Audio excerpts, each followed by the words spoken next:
하나님의 말씀 열왕기하 12장 4절에서 8절까지 말씀. 열왕기하 12장 4절에서 8절.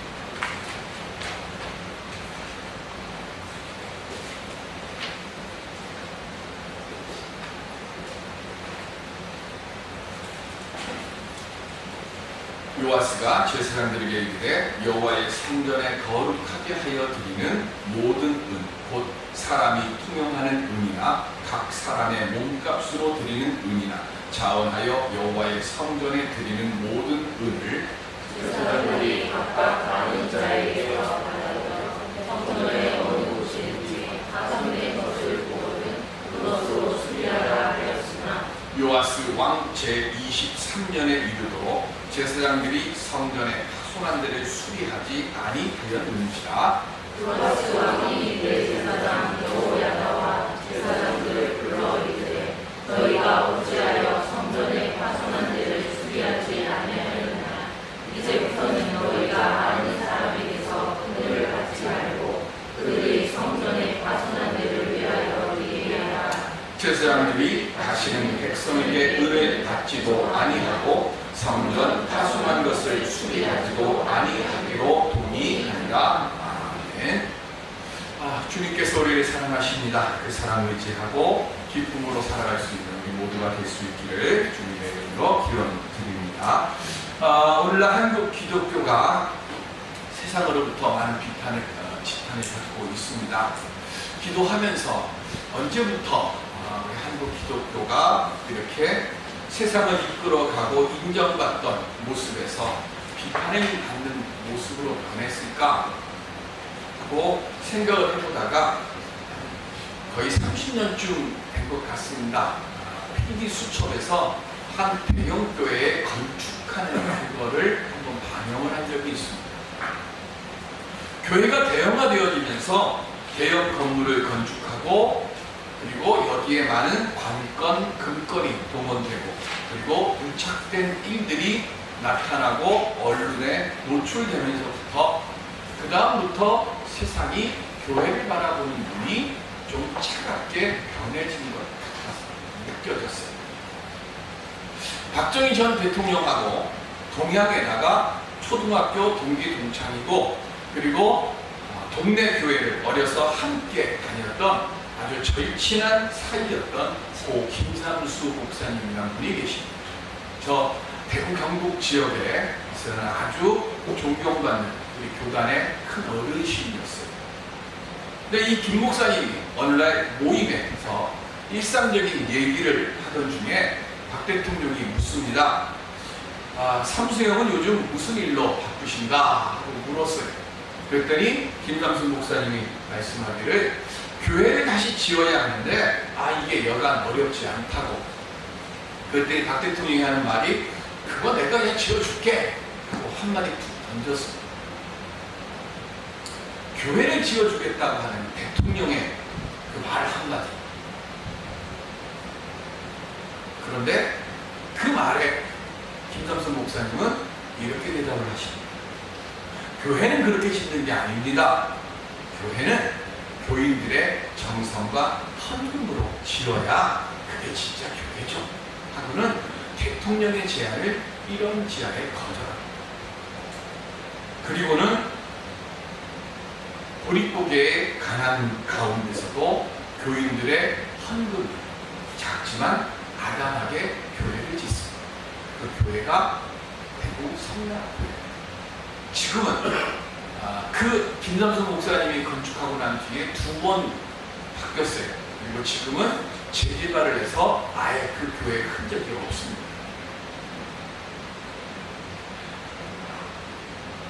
권력의 은전을 거듭을 하고 그리고 순수한 믿음의 정성으로 세우는 교회, 그게 큰 의미가 있는 거죠. 화려하지 않고 의리의리하지 않아도 비록 여기저기 건축하고 난 뒤에 손보고 고치고 할 것들이 많이 계속 일어난다 할지라도 그 교회 하나하나마다 우리의 눈물과 정성과 땀과 기도와 헌신이 되어 있는 그 교회, 그게 우리 주님이 기뻐하실 교회예요. 그것이 오늘 예수 믿는 우리들이 해야 할 가장 작은 정성의 시작인 줄로 믿습니다. 자신의 이익을 위해서 권력에 붙어서 줏대 없이 흔들거리는 신앙적 어용은 잠시 동안은 이득을 얻고 성공하는 것처럼 보일지 모르지만 결국에는 그 진실이 다 드러나게 되어 있습니다. 교회나 성도는 오직 예수 그리스도 그리고 하나님의 말씀을 살든지 죽든지 신뢰하고 순종하는 것 외에는 없음을 깨닫고 믿음의 정도를 걸어가는 우리 모두가 되어야 할 줄로 믿습니다. 오늘 우리가 그 믿음으로 날아갈 때에 세상의 주인 되시는 하나님께서 그 중심을 보시고 반드시 그의 합당한 돌보심으로 우리들에게 응답해 주실 줄로 믿습니다. 오늘 이 은혜의 응답 속에서 살아갈 수 있는 우리 모두가 될 수 있기를 주님의 이름으로 축원드립니다. 아합의 딸 아달랴는 여호사밧의 아들 여호람, 그리고 똑같은 이름인데 성경에는 이름을 두 개로 넣는 왕들이 있어요. 여호람, 요람, 똑같은 왕입니다. 여호람과 결혼을 합니다. 그리고 여호사밧이 죽고 그리고는 그 남편 여호람이 등극을 합니다. 그런데 등극한 지 8년 만에 죽어요. 그리고는 그 아들 아하시아가 뒤를 잇지만 1년 만에 북왕국을 방문했다가 예후에 의해서 죽음을 당합니다. 아들이 죽었어요. 그리고 죽었으면 그 다음 어떻게 해야 됩니까? 빨리 수습을 해야 되잖아요. 근데 아달랴는 어떻게 수습을 합니까? 자기 몸으로 난 자식들 그리고 자기 손자들을 다 잡아서 죽여버립니다. 그런데 죽여버리는데 요런 일이 하나 생깁니다. 열왕기하 11장 2절 시작. 요람 왕의 딸 아하시아의 누이 여호세바가 아하시아의 아들 요아스를 왕자들이 죽임을 당하는 중에서 빼내어 그와 그의 유모를 침실에 숨겨 아달랴를 피하여 죽임을 당하지 아니하게 한지라. 아멘. 자기 엄마가 지금 자기 조카들, 자기 형제들을 남자들은 다 잡아서 죽인 거예요. 그런데 그 와중에 자기 조카를 여호세바가 지금 몰래 자기 남편 여호야다와 함께 숨긴 거예요.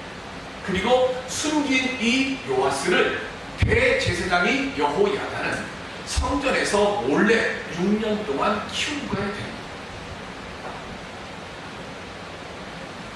제가 설교할 때마다 사람들의 그 이름을 얘기하고 이름의 뜻을 제가 꼭 밝혀요. 가급적이면 밝히려고 합니다. 왜냐하면 그 이름의 뜻을 알면 하나님의 섭리가 보입니다. 요아스, 이 이름의 뜻은 뭐냐면 여호와께서 주셨다, 여호와는 도와주신다, 이 뜻이에요. 그러니까 요아스는 지금 죽음의 위기에서 뭐하는 거예요? 다 죽임을 당하는데 하나님이 그를 도와주셔서 그의 생명을 살린 거예요.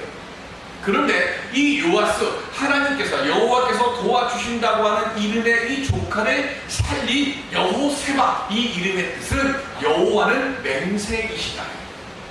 무슨 뜻인가 하면 다윗 가문의 왕족의 혈통을 하나님께서 뭐 하시지 않겠다고 했어요. 영원히 끊어지지 않도록 내가 지켜주겠다고 하는 그 약속이에요.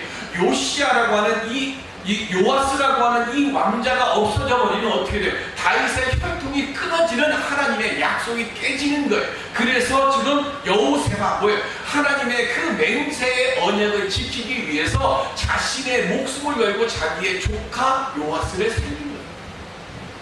그런데 여호세바만 살린 게 아니라 그 남편 여호야다예요. 여러분들 히브리어 중에 우리가 꼭 알아야 될 몇 개의 단어들이 있어요. 아담 아시죠? 그런데 아담과 하와 사이에 쓰여져 있는 동사 중에 우리가 꼭 알아야 될 동사가 하나 있습니다. 그게 뭐냐면 야단. 야단은 뭐냐면 범죄를 하는 뒤에 선악과 나무를 따먹고 난 뒤에 뭐 하는가 하면 부끄러움을 알게 되나 그랬어요. 그때 그게 야단. 야단은 구약 성경에 있어서 가장 중요한 동사 중에 하나예요. 남자와 여자가 달랐다는 것을 알게 됩니다. 여기서부터 뭐가 나오는 거예요? 우리가 숨기고 감추고 부끄럽고 덮으려고 하는 일들이 생기는 거예요. 야다. 그러면 뭐예요? 여호와께서 아신다는 뜻이에요. 내가 하나님의 지금 약속대로 하나님의 도와주심을 받는 요아스를 내가 뭐해요? 말씀으로 잘 양육한다라고 하는 그 뜻. 그게 여호야다. 하나님이 아신다 이 뜻이에요. 그리고는 6년 동안 성전에서 이 요아스를 숨기는 거예요. 근데 우리가 생각하기에 성전이 그렇게 넓지가 않습니다. 그런데 그곳에서 간단하게 그럼 이 아이가 우는 소리가 많이 났을 텐데 어떻게 6년 동안 성전에서 들키지 않고 왕좌를 숨길 수 있었을까? 아달랴는 왕이 된 뒤에 자기 자손들을 다 죽이고 나서 왕이 된 뒤에 어떻게 하는가 하면 성전을 황폐하게 만들었어요. 아주 그냥 방치시켜버린 거예요. 그리고 뭐합니까? 우상들을 온통 신전들을 세우고 성전에 출입을 하지 않고 우상들만 섬기고 우상들만 숭배하는 거예요. 그래서 7살 때 되던 요아스가 7살이 되던 해에 여호야다가 계획을 세워서 아달랴를 추출하고 왕권을 되찾은 거예요. 그리고 되찾고 난 뒤에 한 일이 뭐냐면 가장 먼저 한 것이 성전을 재건하는 일이었어요. 수리하는 일이었습니다. 요아스는 자신의 형제들이 할머니에 의해서 사살해되고 고모부와 고모의 손에서 자랐습니다. 그래서 오늘 성경에 보면 열왕기하 12장 2절 시작. 요아스는 제사장 여호야다가 그를 교훈하는 모든 날 동안에는 여호와 보시기에 정직히 행하였으되 아멘. 여호야다가 살아있는 동안에는 요아스가 어떻게 됐는가 하면 아주 신실한 왕의 일을 잘 감당했다는 얘기예요. 그러면 뒤에 뭐가 나올까요? 여호와 보시기에 정직히 행하였으되 그랬으니까 뭐예요? 뒤는 아니라는 거죠. 여호야다가 살아있는 동안에는 그가 하나님 앞에 신실한 왕이었어요. 그런데 여호야다가 죽고 난 뒤에는 패역한 왕으로 돌이켜요. 어느 정도까지인가 하면 당신 지금 잘못된 길로 가고 있다고 이야기하는 여호야다의 아들을 죽여버려요. 그리고는 전쟁터에 나갔다가 패하고 결국 요아스도 살해하고. 그런데 어쨌든 여호야다가 살아있는 동안에 신실하게 살아요. 그래서 하나님께서요 여호야다를 몇 살까지 살게 하셨는가 하면 130세까지 특별하게 여호야다를 하나님이 크신 종으로 그를 지켜주셨어요. 모세는 몇 살까지 살았어요? 120세. 그런데 그 모세보다 10년을 더 살게 하나님이 은혜를 베푸신 거예요. 왜? 여호야다가 없어지면 요아스가 무너지는 것을 아시기 때문에 요아스가 몇 살 때 여호야다가 130세로 죽었는지는 성경에 없습니다. 다만 중요한 것은 여호야다가 살아있는 동안에는 요아스가 신실하게 행한 것, 신실하게 행하는 이 요아스가 제사장들에게 4절에 보면 세 가지의 헌금을 가지고 성전을 수리하라고 오늘 본문에 말씀합니다. 첫 번째가 뭐냐면 곧 사람이 통용하는 은이나 이랬습니다. 사람이 통용하는 은, 각 사람이 통용하면서 드리는 은은 뭐냐면 모든 사람들이 의무적으로 내는 인두세 같은 세금. 그런데 이 세금이 얼마냐면 은 반세겔입니다. 한 세겔은 11.42g입니다. 11g 하니까 되게 작은 것 같은데 그래서 제가 금이 한 돈이 얼마나 봤어요. 그랬더니 금 한 돈이 몇 g이죠? 3.75g입니다. 그러니까 11.42g이면 결코 적은 게 아니에요. 한 세겔이. 그리고 반 세겔에도 어떻게 돼요? 은 한 돈 반 정도니까 작은 게 아닙니다. 그런데 두 번째 헌금이 있습니다. 그게 뭐냐면 각 사람의 몸값으로 드리는 은이 있어요. 이게 뭐냐면 각 사람이 성전에 바치는 성전세인데 출애굽기에 보면 20세부터 60세 사이의 남자는 은 50세겔이에요. 엄청 많죠. 그리고 여자는 은 30세겔을 드려요. 그리고 세 번째 헌금이 있습니다. 그게 뭐냐면 자원하여 여호와의 성전에 드리는 헌금. 이거는 뭐냐면 오늘날 감사 헌금과 같은 거예요. 이 세 가지의 헌금을 가지고 제사장들이 관리해서 수리하라고 했어요. 그런데 어떻게 수리하는가 하면 오늘 본문에 보면 5절에 보면 잠깐 넘겨봐야 될까요? 5절. 보면 제사장들이 각각 아는 자에게 있어요. 제가 자주 말씀을 드리지만 번역을 잘못해가지고 오해하게 만드는 번역이 여기도 나와요. 제사장들이 각각 아는 자에게 뭐라고 해서 받아들여야겠어요. 그럼 요 얘기 그대로 하면 어떻게 되는가 하면 제가 여러분들에게 각각 찾아가가지고 성전 수리해야 되니까 좀 헌금 좀 하세요 라고 이야기하는 것처럼 지금 오해하게 만들어놨습니다. 그런데 원뜻은 뭐냐면 아는 자라고 하는 건 제사장이 아는 자가 아니에요. 여기서 말하는 아는 자는 히브리 원성경에 보면 은이 얼마나 지금 세금이 그리고 헌금이 얼마나 들어왔는지를 아는 사람이에요. 그러니까 번역을 제대로 하게 되면 뭐가 되는 거예요? 평전 회계 담당자예요. 물론 이 사람도 누구냐면 제사장이에요. 그러니까 성전의 회계를 담당하는 사람이 헌금이 얼만큼 모였다라고 하면 그 헌금을 지금 어떻게 하는 거예요? 제사장들이 와서 받아가지고 성전이 고장난 데, 성전이 부서진 데를 고치고 그것을 수리하라고 지금 하는 거예요. 그런데 23년 동안 성전이 수리되지 않았어요. 지금 우리 눈으로 보면 뭔가 이거 잘못돼도 엄청 잘못된 것처럼 보여요. 근데 성경에 보면 우리가 아는 헌금이 하나 빠졌습니다. 무슨 헌금이 하나 빠졌죠? 이스라엘 백성이 가면 반드시 드려야 되는 헌금, 세금과 같은 헌금 11조. 11조 왜 빠졌을까요? 11조는 레위인의 생명기예요. 그런데 여호사밧 왕이 죽고 난 뒤로부터 그 다음에 이어지는 여호람, 아하시야, 아다야 모두 다 하나님의 성전을 방치했어요. 믿음이 없었어요. 그리고 백성들도 우상을 찾아갔어요. 그러니까 11조가 모여졌겠습니까? 안 모여졌겠어요? 11조가 안 들어와요. 11조가 안 들어오니까 회계를 재정을 담당하는 이 레위인에게 11조도 안 들어오는데 감사 헌금이라든가 나머지 세금 같은 인두세나 성전세 같은 것들은 들어오더라도 넉넉하게 들어오지를 않는 거예요. 그러니까 어떻게 됩니까? 헌금이 들어오지를 않으니까 돈이 모이지는 않습니다. 그리고 돈이 들어와도 어떻게 돼요? 레위인들이 생활하는데 이 돈이 쓰여질 수밖에 없게 되어 있는 거예요. 그러니까 돈이 없으니까 성전의 그 일을 감당하지 못하는 거예요. 이것이 얼마까지 하는 거예요? 23년을 가요. 23년이 가서 7살의 요아스가 왕이 됐으니까 23년이 지난 30세가 되던 때에 왕이 여호야다와 제사장들을 불러다 놓고 새로운 명령을 내립니다. 그 명령이 뭡니까? 열왕기하 12장 9절입니다.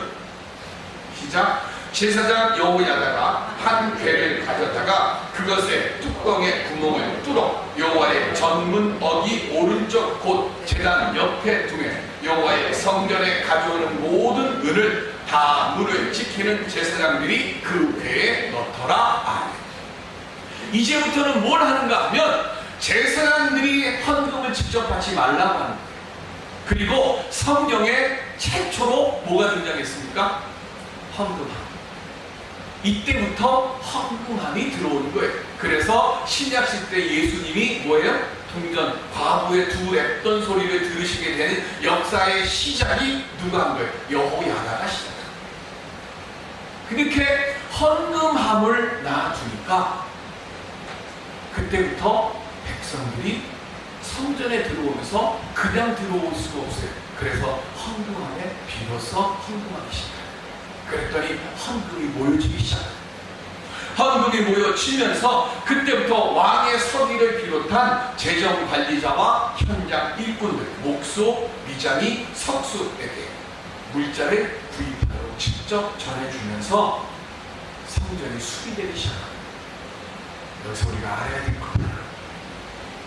제사장, 성전이 없으면 제사장은 의미가 없죠.